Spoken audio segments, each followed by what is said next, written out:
Good afternoon to everyone and welcome to today's virtual design review panel meeting. This is the third item on today's agenda. I'm Joe Bordeloni, host of the meeting, but panel member David Colusio will be the chair. In addition to the panel members, we have the applicant team, city staff, members of the public, and the media observing this meeting. Members of the public are welcome to observe the meeting only.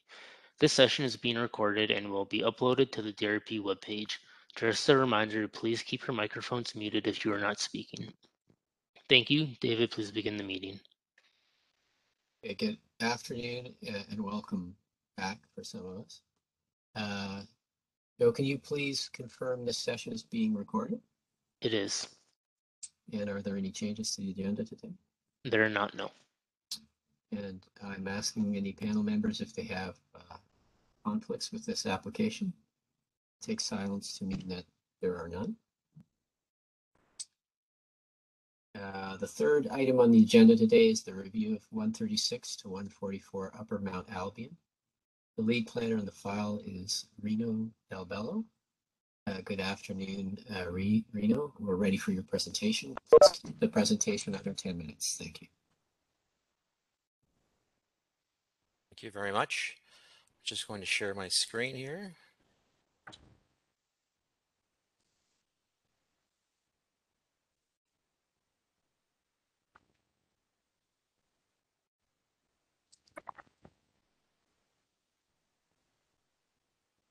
Can everybody see my screen? Yep. So great. Good afternoon, committee members, staff members, and public. My name is Reno Del Bello. I'm the senior planner for the city of Hamilton, reviewing the application at 136 and 144 Upper Mount Albion Road.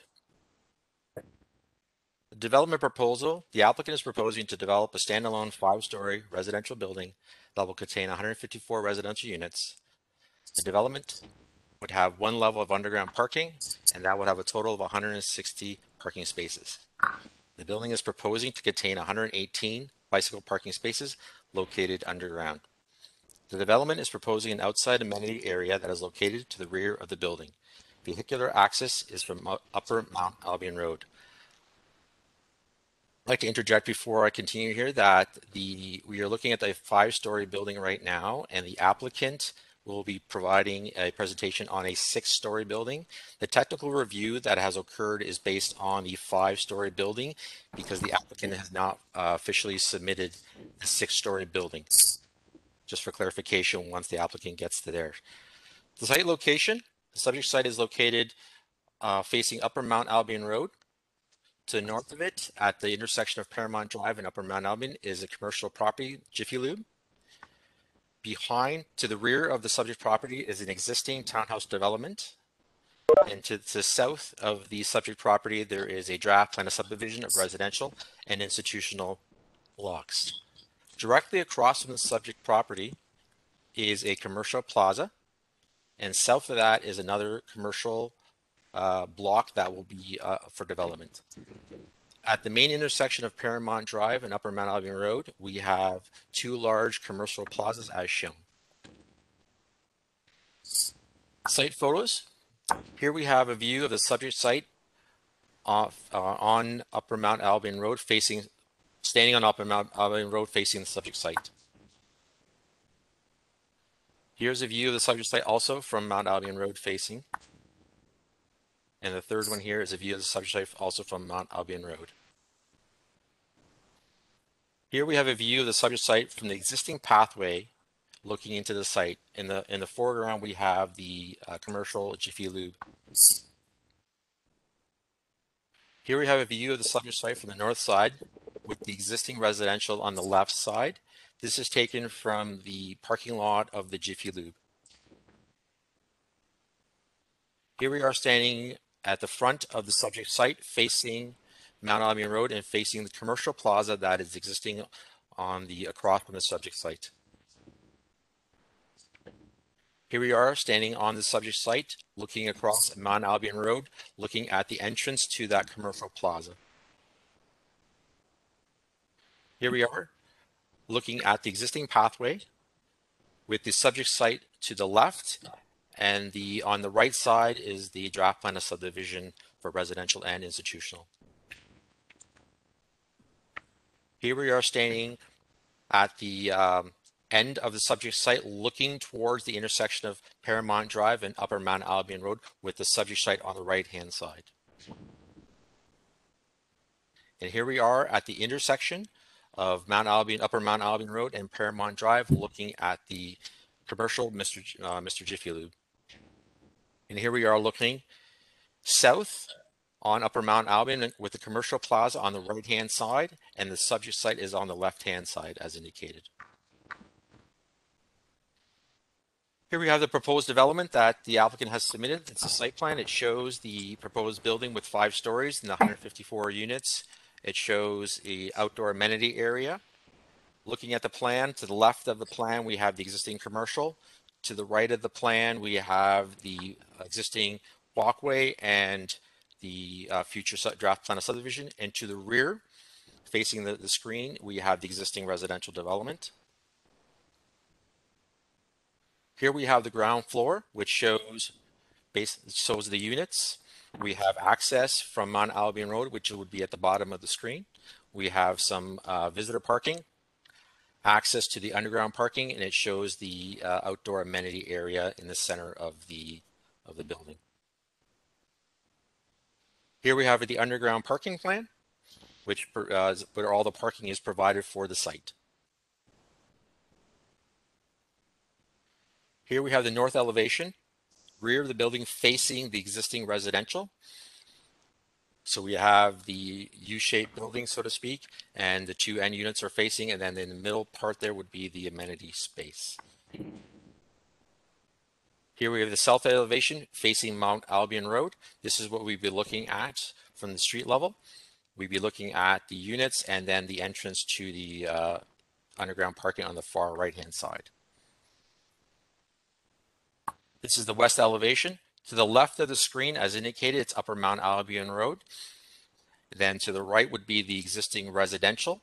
There's the step backs that are shown on the elevation here. Here we have the east side. Again, on the right hand of the screen would be Mount Albion Road as indicated, and on the left side, where it's all step back, would be the existing development. Here's a rendering that was provided by the applicant for the formal application, showing what the building would look like from an artistic perspective. Again, we are looking right now at Mount Albion Road, and we have the 5th floor that would be stepped back in this rendering. Policy environment. Under the Urban Hamilton Official Plan Schedule E, the subject site is designated as community under the urban structure elements. Under the Urban Hamilton Official Plan Schedule E-1, the subject site is designated neighborhoods at the intersection there. The subject site is under a secondary plan, which is the West Mountain / Heritage Green. Under map B.7.6-1 land use plan, the subject site is designated as local commercial as indicated. And we have the City of Hamilton zoning bylaw 05-200. Currently the subject site, the property is zoned community commercial C3 with a 304, a 579, and holding 82 zones on them. Policy environment. Under the Urban Hamilton Official Plan, the built form shall largely be in medium and low-rise mixed-use buildings. Along the commercial mixed-use streets, single-use commercial buildings shall be permitted, along with residential housing forms on the periphery of the nodes. However, the intent of this plan is to increase the proportion of multi-story mixed-use buildings that have retail and service commercial uses at grade. Under the Urban Hamilton Official Plan Urban Design Policies, we are looking at respecting existing character, development patterns, built form, and landscape. Encouraging a harmonious and compatible approach to infilling by minimizing the impacts of shadowing and maximizing light to adjacent properties on the public realm. New development shall be located and organized to fit within the existing and planned context of an area as described in Chapter E of the Urban Systems and Designations. New development shall be designed to minimize impact on neighboring buildings and public spaces by creating transitions in scale to neighboring buildings, ensuring adequate privacy and sunlight to neighboring properties, and minimizing the impacts of shadows and wind conditions. New development shall be massed to respect existing and planned street proportions. The West Mountain Green Heritage Green Secondary Plan, we have 7.6.9.8 urban design policies. The West Mountain core area shall be developed in accordance with the following urban design principles. Urban form that is compatible with the adjacent residential neighborhood, a strong community image with a central street and pedestrian-friendly environment that shall provide a central gathering point and focal point around which the development shall be organized, gateways that facilitate connectivity, orientation, and wayfinding to and within the site for both vehicles and pedestrians, landscape areas that act as screens and buffers to enhance the development while minimizing the visual impacts of service lanes, parking areas, and loading zones, and a comprehensive pedestrian system for the entire site that links all buildings to Central Street, transit node, and adjacent neighborhoods with sidewalks on streets, pathways, trails, or pedestrian walkways. Thank you. Okay, we can turn it over to the consultants to provide additional information and ask to keep the presentation under 10 minutes. Thanks, David. I'm having a bit of trouble hearing you, so if you can speak up, that would be helpful. And Roland, I don't know if you want to share your screen or if you want me to share my screen, and then I can flip through it, whatever you think is easier. I can be your Vanna White for you, David. That's great. Thank you, David, and the rest of the committee and staff. My name is David Folletta, and I'm a registered professional planner with Bellsfields. We're the planning and urban design firm that was hired by Tom Baraldo Investments. I do want to provide some clarification before we get into the presentation. You heard Reno say that the proposal has evolved. What I will tell you is when the proposal was originally submitted, it was a 5-story building. Since that time, the owner, who's Tom Baraldo joining us today, has partnered up with a local developer. And through that process, they did a little bit of market research, and they established that there is a desire to have larger units. And I think we can all agree that it's something that not only this community, but communities across Southern Ontario are looking for. So in the original submission, there was generally a split of 70% 1-bedrooms and 30% 2-bedrooms. That split has now flipped to 70% 2-bedrooms and 30% 1-bedrooms. And as a result, in order to accommodate the increase in that ratio, we needed to add another story, but the unit count has actually come down. So just to provide a bit of context on why there's the additional story that was added. I think we can, so that's what's before you today. I hope you received our submission. I'll be speaking to our submission. I'll be very brief. I'm just going to sort of touch on, and I won't repeat anything that Reno said in terms of what the policy framework talks about. So I'm going to generally summarize the surrounding context and some policy framework, and then I'll hand it over to Roland, who I think will provide more details on the proposal. And I'm sure you want to hear a lot more from him than you will from me. In terms of the site, I just want to highlight a couple of things that Reno noted. This site has an excellent walk score. When you look at the surrounding context, which is illustrated on the map before you, you see that there are a lot of commercial amenities to the north and west of the site. This includes, a grocery store within walking distance, a movie theater, as well as a couple of office buildings along Winterberry Road. So you've got the commercial amenities, you've got the employment opportunities. Then you also have public service facilities. So there's the Janet Lee School. There is the Stony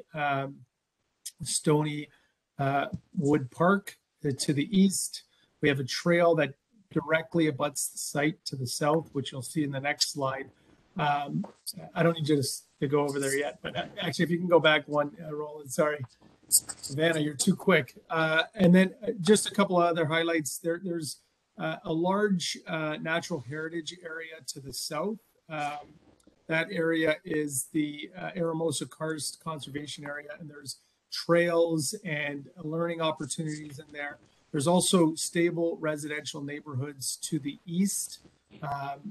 Those are existing, and they're east of Winterberry Road, as well as the townhouses to the east of the site.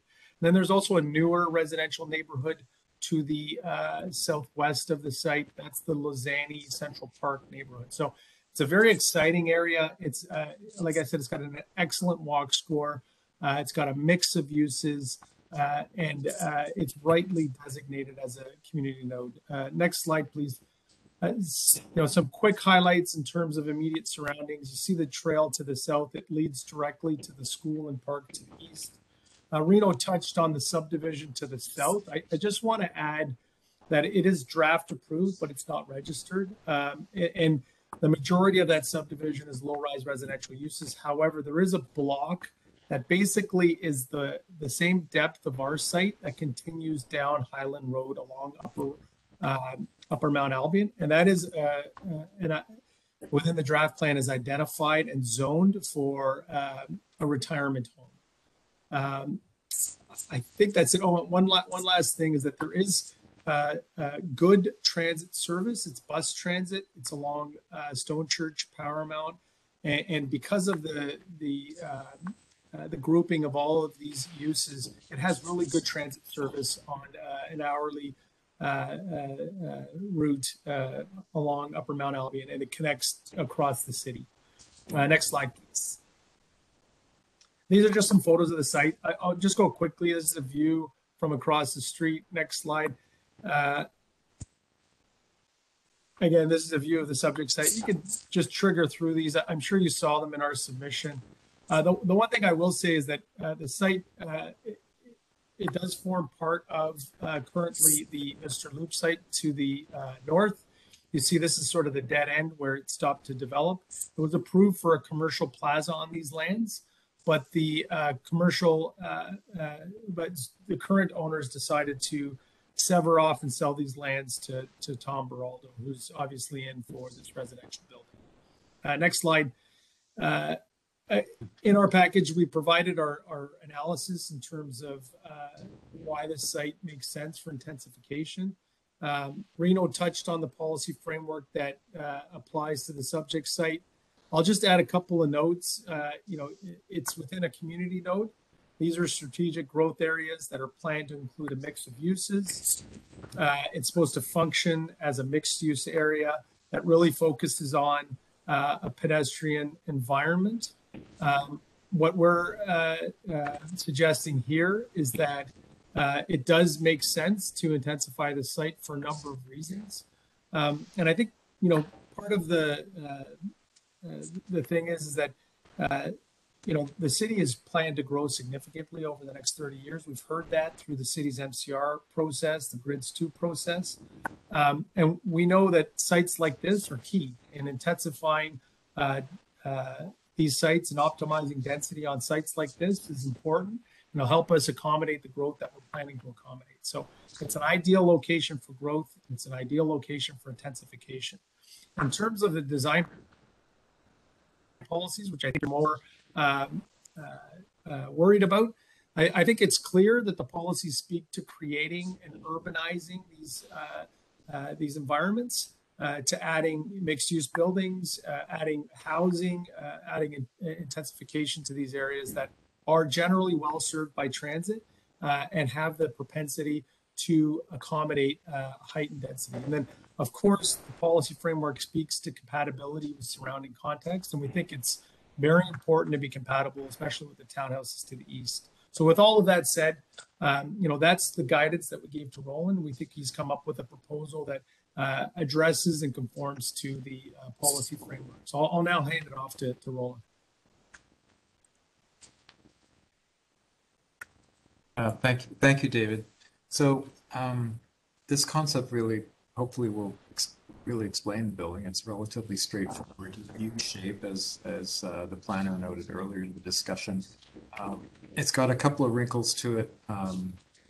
one of which is the vehicular access point that I'll get to in the next couple of slides to align with our neighbor to the south, and also the articulation of the building. It's about 82 meters long, which is a little bit long. So we wanted to have an articulation of the facade that would break it up in a relatively quiet but effective manner, so that it's a friendly presence along the street. We also wanted to line the east and west sides of our site with residential uses that had small private terraces and patios. So even though on the one side we've got the Jiffy Lube, where we have an adequate setback to provide a proper landscape buffer to that and pedestrian domain before you get onto the commercial site.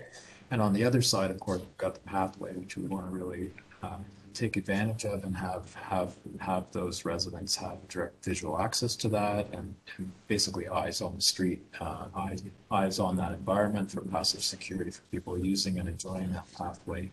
To the north, we have, to the north, we have a 7.5 meter setback to the building proper. Then we go up 3 stories, and we roughly comply with an angular plane taken from our north property line to ensure that we don't have overshadowing issues. Sorry, Roland. I'm gonna jump in. Yeah, just to please. clarify, north is where the Mr. Loop is. So you're speaking. Oh, of the I'm east sorry. where the town is. Okay. It was planned north. Okay, sorry. Yeah. Sorry, but my apologies. Hopefully that was clear. So 7.5 from this side to the building, and it's 45 taken from that edge, and then we have a 5.5 meter setback to the commercial property to the north. Apologies for the mix up.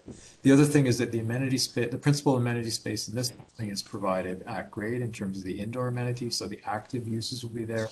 There are some proposals for more passive amenity on the upper floors, but those will be quite quiet and should not be disruptive to the community.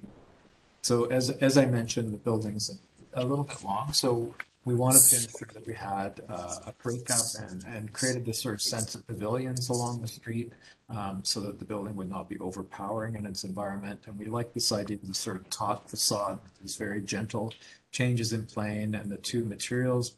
At this point in time, we're thinking of just simple brick masonry for both, although we could think of a totally different kind of material for the white or the gray areas here to really play off those two rhythms and how they interrelate as they go down the street. This is looking at the front entrance of the building. We'll be thinking about a canopy just to announce the building's presence on the street.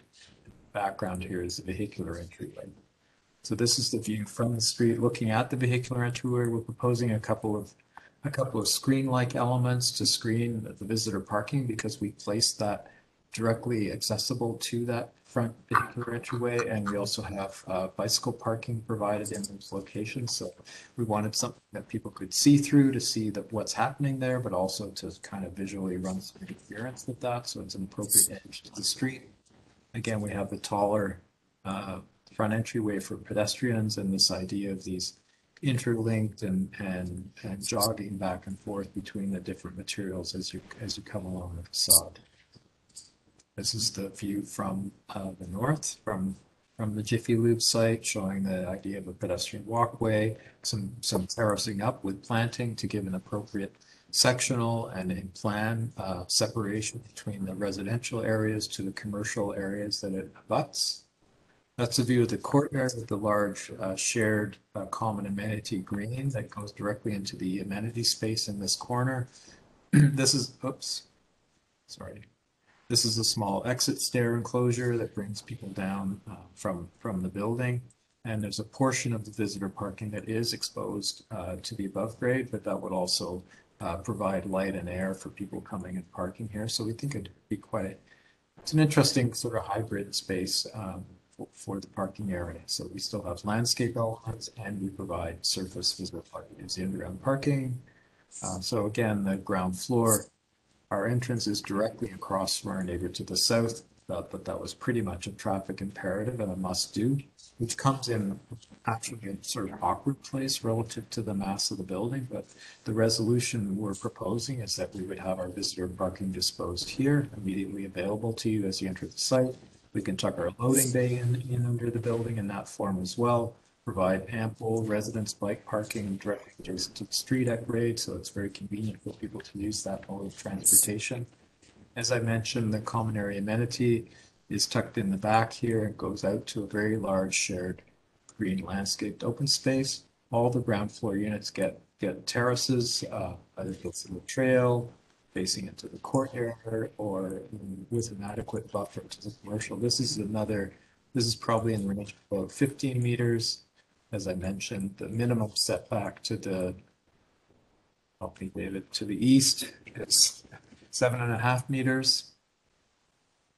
And then we have a double height space as you come into the loading bay to give it some visual presence on the street and celebrate that in a manner of speaking. So as mentioned, it's a U-shaped building, taking advantage of its site, and that's starting to step back at the 3rd floor, 4th floor, 5th floor, and then 6th floor with some small common area outdoor terraces there for the enjoyment of the residents. And that's what it looks like in elevation. This is the courtyard view that you've already seen. The north face facing the Jiffy Lube with the buffering and the planting and the terracing facing that. The streetscape with common area with small private terraces with front walkways and doors off the street, the large vehicular entryway, and facing the walkway to the south. Again, the private terraces with their separation both in section and in plan. And then to point out that angular plane that I mentioned that we're roughly underneath with our building to make sure there's no objectionable shadows or overlook conditions created by the structure. And you'll see that in the shadow studies that our shadows are falling onto the commercial plaza to the west of us, and then largely to the north, and only later in the afternoon do the shadows fall as they would with almost any structure, be it 4, 5, or 6 stories to our neighbors to the east in the later afternoon hours. I think I've covered everything. Thanks, everyone. Thank you, Roland, for your presentation. Is there any other comments from your team before I turn it over to the panel for questions? Okay, Joey, you're first now. Thanks, David. We mentioned that there's a development happening to the south and it's be a retirement home. Is there an understanding of what this development will look like? Is it already out there? Is it? Thank you for your question, Joey. Yeah, sure, Dave. Yeah, no. It's just a block and a subdivision at this point, and it was zoned as the parent zone, which is an institutional zone. So 0 details on that whatsoever. Okay, I'm just curious if there is something out there, how it kind of relates to the massing and height of your proposal. Also, is there an upcoming proposal for the Jiffy Lube site, or is the plan that Jiffy Lube, there was talk about potential commercial building, but in the near future, will Jiffy Lube remain?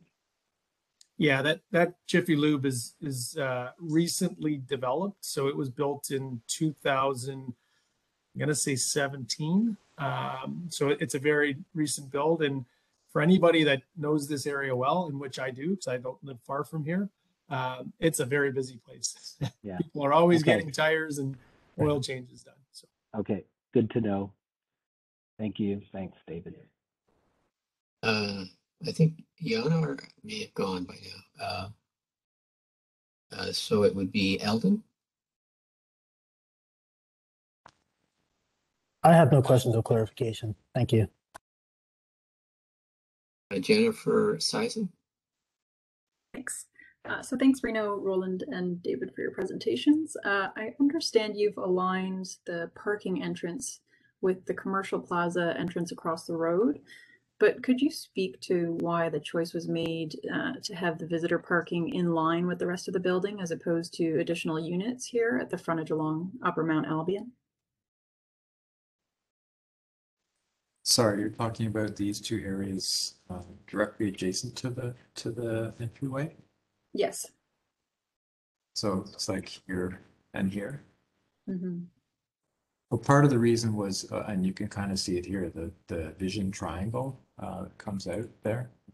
So, oh, sorry, does that to me all the time.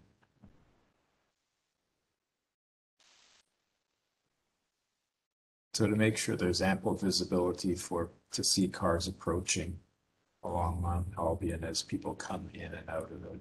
So that would tend to constrain the ability to actually put a unit there. So we thought leaving it visually open was a better solution.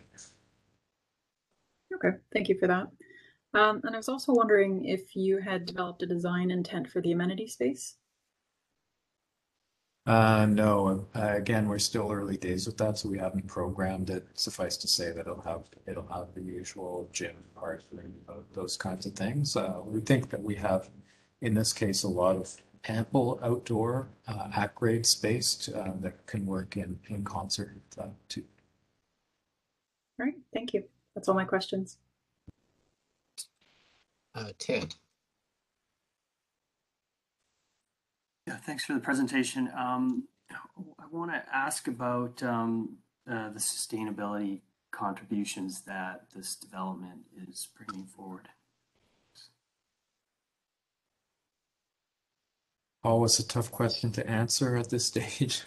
We haven't had that conversation with our client yet. I would hope that we'll be forward looking with that, but at this point in time, I can't really elaborate beyond that. Yeah. I'll just add that we are at the official plan amendment and rezoning stage. So it is early days in terms of those implementation elements, but we know that our civil team has been thinking about how to deal with stormwater and in a way that is sustainable. And we know that Roland is always recommending to the clients in terms of how we implement sustainability elements into the proposal. So there will certainly be those discussions at some point, but so yeah. Thank you. Hoda. Yes, thank you, David. Thank you for the presentation. I have a couple of questions. First of all, along the west side of the the units that are just right away there, is there any landscape buffer between the patios and the street? Sorry, I think At the west you mean side. this. Yeah, I think you mean along this the side, Mount Albion. which is No, at west in Mount Albion Road. oh, so here. Yeah. Good point.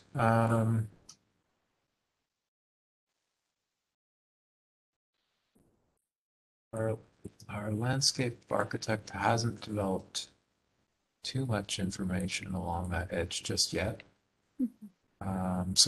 But we are set back from the street, and I would anticipate that we would have an appropriate landscape buffer as we have indicated on the other two sides, also on this street front as well. I think we showed it in the rendering.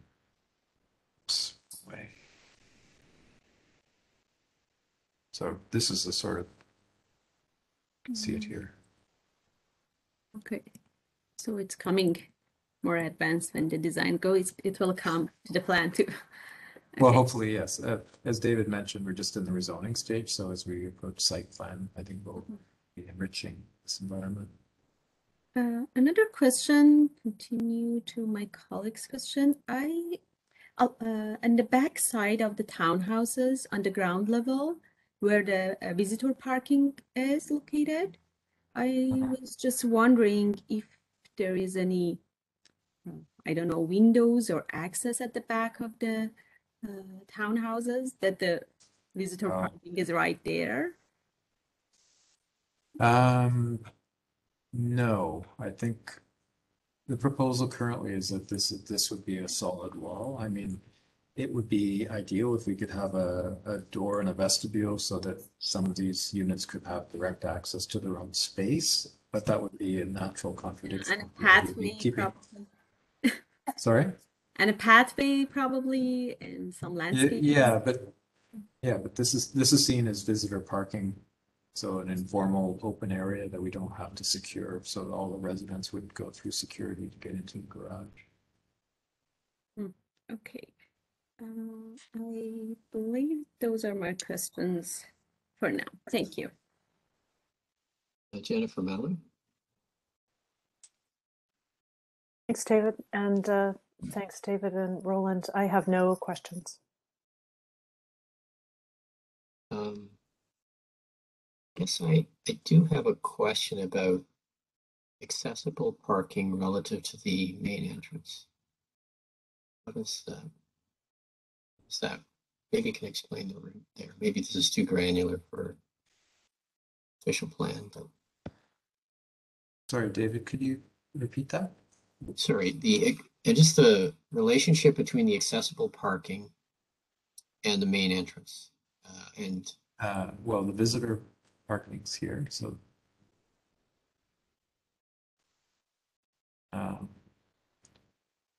yeah, right. So they would have to, just like any other visitor, they would have to go out around to the main entrance. Below grade, of course, they're quite close to the elevator. Residents. I don't have any other questions, so I'll just pass it on to the panel for their feedback and recommendations, and I'll start off with Joey. Thanks, David. And thank you, Reno and David and Roland, for your presentation. I think this is a strong design proposal, and it responds well to the existing and possibly even the future adjacent development, and hopefully it'll also influence future development. What I was looking for in the package was a better understanding of how the building relates to the immediate context. So I think what was missing were context sections that would help me and the panel better understand relationships to the adjacent sites. For example, the existing residential on the east, the townhomes. I mean, I think it's also kind of clear in the plans that there is strong consideration on that relationship, with the lower parts being a certain number of stories. I think at the same height as the towns next to it, and then it steps back, and then that, of course, that courtyard condition also helps as well. But I think a section would have made that more clear. Also, on the north side, the units that are proposed, I think, work well on their own, but they're not supported very well because of the very busy Jiffy Lube next to it. So you may want to consider creating more of a buffer for these units. And the two-story towns on the south and the connection to the path, I think, also works very well. And hopefully the future development responds to and can complement this condition. Again, a site section sort of showing how that, even with the future development, if it's just a block at this point, how those towns are really working with the site would have been nice to see. And finally, I think in terms of the material, the brick is a great choice. And I also like the idea of considering other materials for the areas that Roland had said are rendered in a different color. And choosing a different material may also help break down the length of the building. Although I think the form in general does a pretty good job of doing that. So thank you for your proposal. Eldon.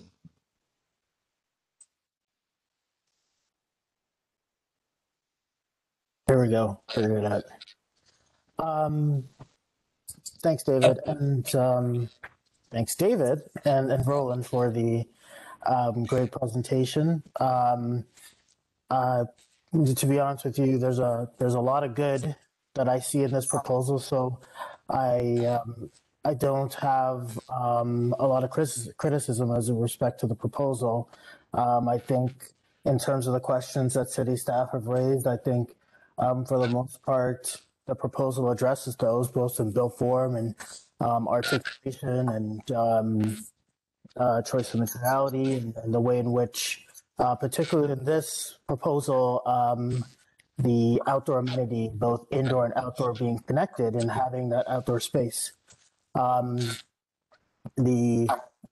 to, I guess, I think it was one of the questions that I believe Jen had asked earlier was about the programming. That was the one thing I thought could be fleshed out a little more.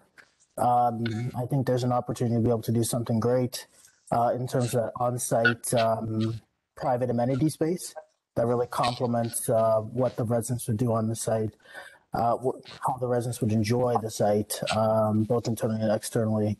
But beyond that, I think it's a great proposal, and thank you for sharing it. Those are my comments. Jennifer Sison. Thanks, David. So I want to say overall, I'm pleased with the emphasis on walkability that you have and that you've shown the dedicated amenity space. Like Eldon, I'd like to see this fleshed out a little bit more. Looking at the relationship that it has with the public realm, I'd echo Joey about the connection on the south side to Stony Park through the existing trail. That is a really important facade, and I hope that that is preserved, or that there's some opportunity there to possibly enhance the landscaping, as there isn't a lot of space left over for that in any of the frontages where the townhouse units are. I think the design also relies heavily on the public street to provide all of the amenity along the building frontage on Upper Mount Albion. The ground floor terraces here could be set back from the property limit to provide a bit of room for that landscaping, a little buffer to soften the edge of the building or provide other public amenities. Or they could even be brought down to grade to allow for more future flexibility of use if street-oriented retail becomes viable in the future as the area is more built out. One concern I did have is about a third of the frontage on Upper Mount Albion is the parking access, the semi-permeable screens that are in front of the visitor parking, and a blank wall face, which is pretty undesirable in a street-facing condition. I think the area would really benefit from more landscaping in this area, which could replace or complement the screens for visitor parking, and avoiding that blank wall space if at all possible. Windows could be added to the unit, for example, as we kind of touched on a little bit earlier. Overall, I just want to say thank you. I'm really looking forward to seeing this project as it's further developed. Ted? I think this is a really commendable development. It seems very appropriate in terms of its scale.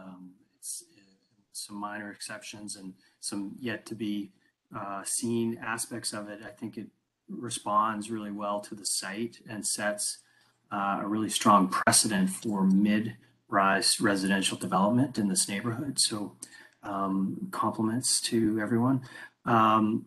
The architectural response is calm, and I think it's clever, and it's very attractive and appealing. And the building is working well to consolidate open space and step down to the neighbors. The two-bedroom approach, getting larger units, I think is really commendable. And the two-story townhouses on the south, I think, is also a unique and interesting aspect of this proposal. And I think the approach to the parking and the bike access makes a lot of sense. I agree with Jennifer's comment about the blank wall and the landscaping. I think that can, but I like the scale of it and actually, making it safe, open, and celebrating the idea that this is how you arrive from a vehicle or a bike. The west elevation, I feel, could maybe be considered. The length of this building, particularly obliquely, may feel quite long and very kind of entire block in terms of the scale of existing neighborhoods. And wondering, for instance, if at the upper level between grid lines G and L, there's 4 units at 5 and 6 that could either be removed or pushed back to create a break in the massing at the upper level and to help articulate the scale of this building to the street. And also wondering, similar to the last conversation, could there be commercial or the opportunity for future commercial at this west elevation as well, adjacent to the lobby? In terms of the courtyard, think its relationship to the amenity space is really positive, and the space's access to the trail system to the south, I think, is great. Wondering if that parking, that grade parking, which the last leg of it doesn't seem that efficient, could actually be pulled back to the kind of northern edge of that stair. And even if that stair, I looked at your plans and I see you're kind of trapped there a little bit. Could that be pulled in within the building at the kind of east end of that? That might take some shenanigans at the second level, but that I think would improve that space and maybe offer more green space in that area versus the on-site parking. And also wondering if what the location of the garbage and how that's handled with units directly above that, and the kind of recycling space in the center of that courtyard. Wondering if that could be considered, or at least how does that become mitigated. Also think the east elevation, the materiality explorations on the other three sides tend to stop there, and I think the east facade could have some more of that material and scale and stepping scale reduction that we see on the other facades. Wondering if the trail that runs along the east edge into that courtyard space could be imagined to continue through the Jiffy Lube site as a kind of mid-block connection, connecting the trail on the south with the street on the north and into or past that semi-private courtyard space. And then finally, it looks like when you look at the accessible parking that was mentioned previously, that there is space potentially for a ramp entering directly into the building from that visitor parking space. That likely could be achieved not asking accessible folks to move around through the sidewalk to the front to go up another ramp. And then finally, I'll just beat the sustainable drum. This is the point where great sustainable concepts can be developed, and it would be great to see this sustainability as a feature part of every proposal at this stage of the project. So looking forward to seeing what this project can deliver on the kind of sustainability front. All in all, a great looking project. Congratulations. Thank you. Hoda. Yes. This, as all my colleagues said, this is really great site, very interesting with all the surrounding area and also the design. Thank you for the presentation and thank you for the design. Most of the comments has been given by my colleagues. Just I would like to echo revising or checking again the visitor parking and the relation of that with amenities and townhouses. Also, again, I would like to encourage you to have more landscaping on the west side, actually along Upper Mount Albion. Another suggestion that I have is, again, more related to what Ted said about relating the trail to the courtyard. That would be nice there is a pathway at the east side of the courtyard that would be nice to be connected. I think it's the other side of the landscape buffer, just beside, yes, that one. That would be an option to be connected just to the trail as well, that make a nice connection of this built green space with the actual existing one. And thank you again. It's a great project. Jennifer Mallon. Thanks. And I echo many of my colleagues' comments. This is a very strong proposal, and addressing some of the city's concerns, worried about the length of the building of the frontage along Mount Albion, and I have no concerns actually on the length. I think the treatment of the subtle play, the subtle and not so subtle. You know, obviously the change in color of the brick is a nice play. I like the fact that it's the beige and the darker color are both brick, and it's just a change in color, and there's a consistency in the window expression. There's the sophisticated language there that even down to the, you know, there's a fixed vertical panel at the side of the window. I think, you know, there's a nice surface texture there that that is enough of a careful language to mitigate any concerns I have about the building length. I think the density is fine in that area. I appreciated getting to know the areas around the site. You know, there's a lot of commercial in the neighborhood. I don't think there's a need to add commercial at grade here because there's enough surrounding, and I think making a strong residential statement will help improve the streetscape in this case. So I don't have any worry about livability at grade. I do have only one concern, and that's the wall that is next to the townhouses on the south side, so the ones that are yellow in the site plan. And there's against the visitor parking, that just that one wall that is solid, and what will that look like from the inside? It's an interior courtyard elevation, but you know, what is there to make that as sophisticated as the language that you've got elsewhere? But again, congratulations. This is a joy for us to review. Thank you, Jennifer. I agree with my colleagues that this is a strong scheme. I think there's no issues with supporting it for the